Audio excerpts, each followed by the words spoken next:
quais as ferramentas nós teríamos que aplicar para poder levar as escolas militares para o interior? Porque, assim, parece ser algo muito óbvio, né? Pega o que dá certo, o que tem melhor nota e vamos replicar. Não é mais ou menos dessa forma? Eu não vou longe, é um dado para você aí.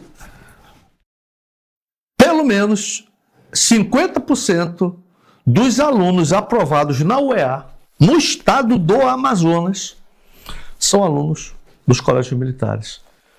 Que os alunos de colégios militares, eu não tenho agora o dado real, mas eu posso te trazer, você pode me cobrar. É como se fosse o seguinte, ó, hoje nós temos 6, 7 colégios militares aqui no estado do Amazonas, certo?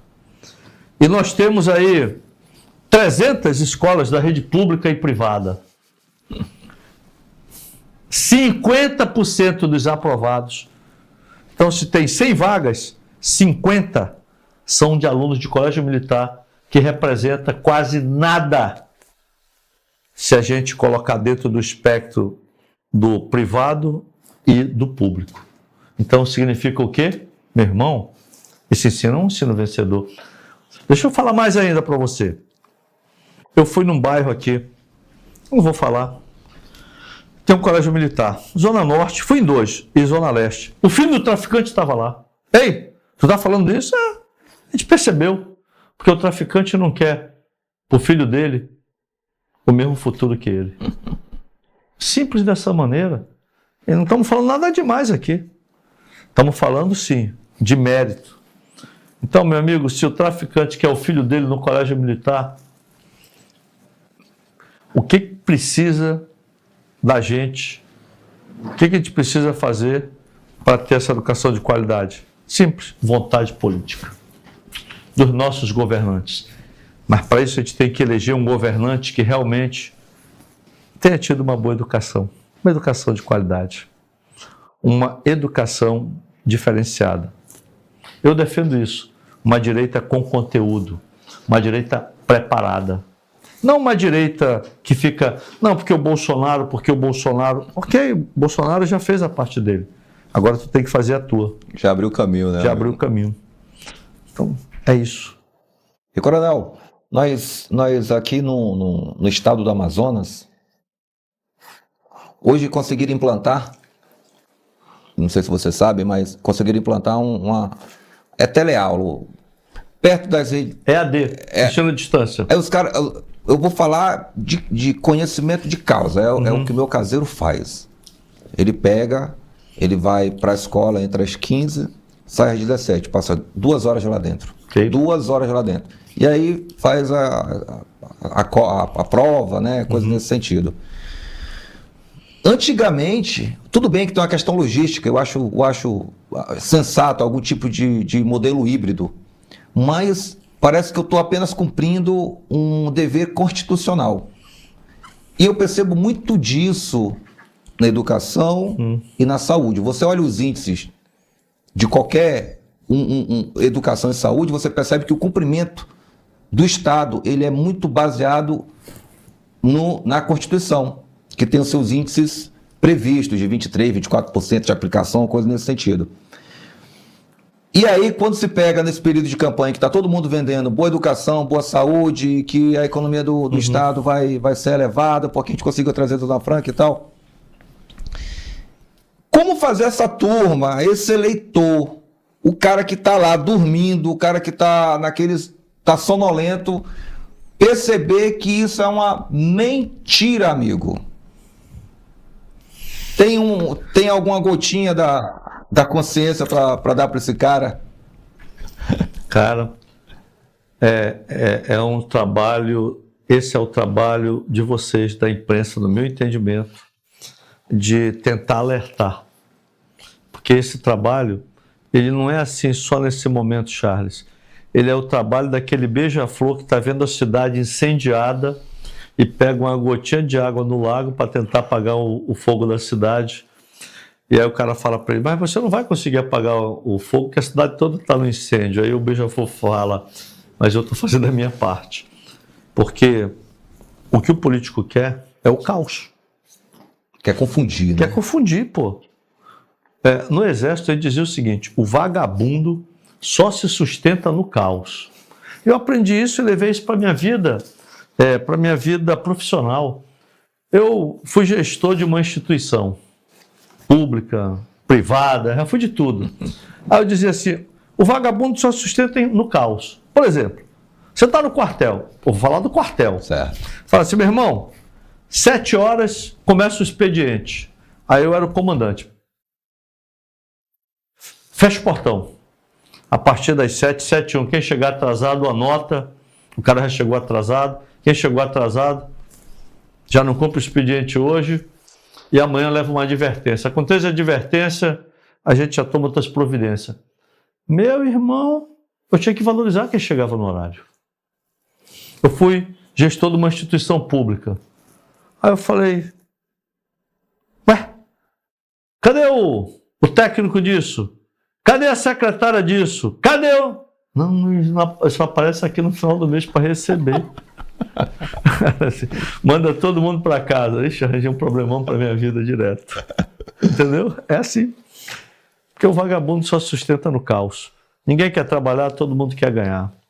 Sociedade inverteu. Coronel, você passou um tempo na Suframa enquanto superintendente? Passei 18 meses. Eu gostaria que você pudesse relembrar como que você encontrou e como você deixou quando saiu, em termos burocráticos, em termos de faturamento, números, coisas nesse sentido, e como que você contribuiu para aquilo lá dentro naquele momento. Bem, cada superintendente que vem, né, cada gestor, ele vem e contribui com o seu tijolinho. Eu deixei o meu. Certo. O meu tijolinho basicamente foi o seguinte: foi digitalizar, avançar na parte de TI. Nós compramos um servidor. Antes tinha muito papel, a gente colocou a coisa digital. Né? Você que está aí na área do comércio, né? Tem, quando você recebe as mercadorias, eu vou falar no linguajar popular, né? Você tinha lá luz verde, luz vermelha, luz amarela. Antes era o cara que ia lá, conferia a tua carga, aí ele olhava para a tua cara assim e tal, se tivesse a cara bonita assim como você, né? Passava aqui, mas tinha que ter um cafezinho ali do lado e tal. Aí não. Quando você coloca a nível de tecnologia da informação, né? Você tira o servidor da frente e deixa aleatório. A carga para, no bom sentido. Se tiver alguma coisa errada, se acender a luz vermelha, para, se resolve e assim vai, dá muito mais agilidade. Então eu trabalhei muito isso. Outra coisa que eu trabalhei foi a parte de auditoria. Nós recebemos um prêmio na Suframa. Foi o primeiro, nós fomos o segundo lugar no item e no outro nós fomos o primeiro em transparência. Foi a primeira vez que a Suframa recebeu. Na parte de faturamento, foi a primeira vez que a Suframa ultrapassou os 100 bilhões. E quando eu recebi, nós tínhamos 85 mil empregos e chegamos a 100 mil. Então, o que eu quero dizer para você é que isso que eu estou falando são números que estão lá, estão em relatórios. Aqui eu não estou falando para dizer que eu fui o melhor, não. A minha passagem foi essa. Contribuiu, né? Minha passagem foi essa. E assim, eu tinha uma coisa comigo. Todo dia eu tinha que visitar uma empresa. Eu tinha que aprender dela para poder... Era uma própria diretriz do presidente Bolsonaro que dizia o seguinte: chegue com o empresário e pergunte o que eu posso fazer para melhorar o seu negócio, para que você possa gerar mais emprego para o empresário, mais emprego para que mais amazonenses possam ter emprego, colocar o prato de comida na sua mesa. O que eu posso fazer aqui como superintendente para desburocratizar, para andar, para criar mais oportunidades, para você criar outro nicho na sua empresa, para que mais pessoas venham a trabalhar. Foi essa diretriz que ele me deu e foi isso que eu procurei fazer. Coronel, nesse período, você chegava algum tipo de reclamação da indústria sobre a dificuldade de contratar mão de obra qualificada aqui no estado do Amazonas? Claro, isso daí era o que mais me incomodava, entendeu? Com o maior respeito e carinho às pessoas que vêm de fora para trabalhar e aqui em algumas áreas, mas por que não fazer aqui? Por que não especializar aqui? Né? Tanto capacitação, digamos assim, nós temos ainda alguns desafios nesse sentido. Então, muitas empresas traziam mão de obra de fora porque não tinha aqui. O amazonense, alguns, o cara... uma coisa que me chamou muita atenção, várias fábricas, o público feminino, não tinha muito homem, mas tinha muita mulher trabalhando. E isso eu falava, caramba, me chamava muita atenção. O espaço que as mulheres estão ocupando, entendeu? A seriedade, as mulheres são muito mais meticulosas, e é um público que me chamou muita atenção, principalmente quando eu ia nas fábricas e via mulheres como gerentes, em cargo de chefia, de direção, e também na linha de produção, entendeu? Mas falta a nossa capacitação, a melhoria disso e da mentalidade nossa aqui. Tem a mentalidade ainda o amazonense é o seguinte, ele dá muito valor a quem é de fora. Muito valor a quem é de fora. Então a gente tem que avançar um pouco nisso daí. É uma síndrome autofágica, né? Eu digo que é do cachorro vira-lata. E eu vou mais além nisso. Por exemplo, na área de TI, né? Na área, por exemplo, lá, nós temos duas bandeiras, né? Na SUFRAMA. Tem a parte do comércio e indústria normal, mas nós temos a lei que cuida da parte nossa dos 5% do faturamento das empresas, que é a área tecnológica, né? Que são as startups. P&D, né? É o P&D, pesquisa e desenvolvimento. A gente avançou muito com relação a isso. Sabe por quê? Eu fui o primeiro superintendente, eu baixei uma norma que deu a oportunidade do pequeno empreendedor, aquele que realmente empreende, ele ter a empresa dele e pegar recursos do P&D, ter acesso a esses recursos. Foi um projeto nosso. Então, eu sempre procurei dar oportunidade a quem realmente merece, para que aquele criador, aquele tio Patinhas, não pudesse depender do graúdo. Ele pudesse ter o seu próprio negócio e receber o benefício e poder criar a sua empresa e gerar emprego, renda e oportunidade.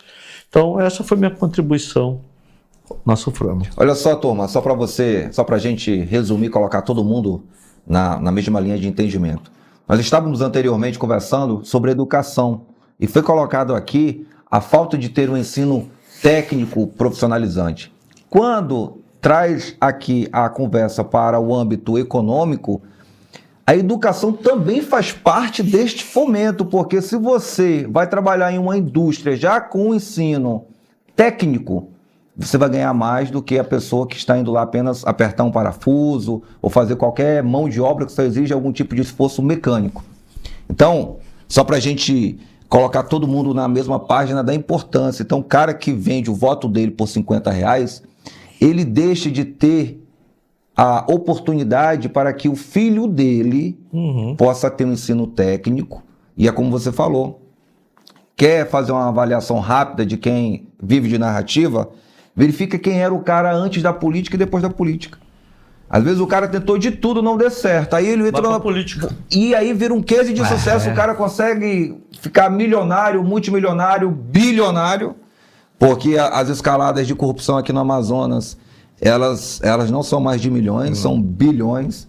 Então, a educação é isso. Ela transforma não só para que você possa contribuir com a tua sociedade, com a tua família, mas também de fazer as boas escolhas enquanto um bom eleitor. Falando ainda sobre economia, Coronel, pegando a sua experiência durante o superintendente, a Zona Franca de Manaus, apesar das discussões que ainda existem, apesar de alguns ataques externos, tem uma consolidação, ela está consolidada. Claro, ela está consolidada. E a tentativa, obviamente, é de tentar minar investidores. É o cara que quer vir, mas estão minando a confiança. Basicamente seria isso.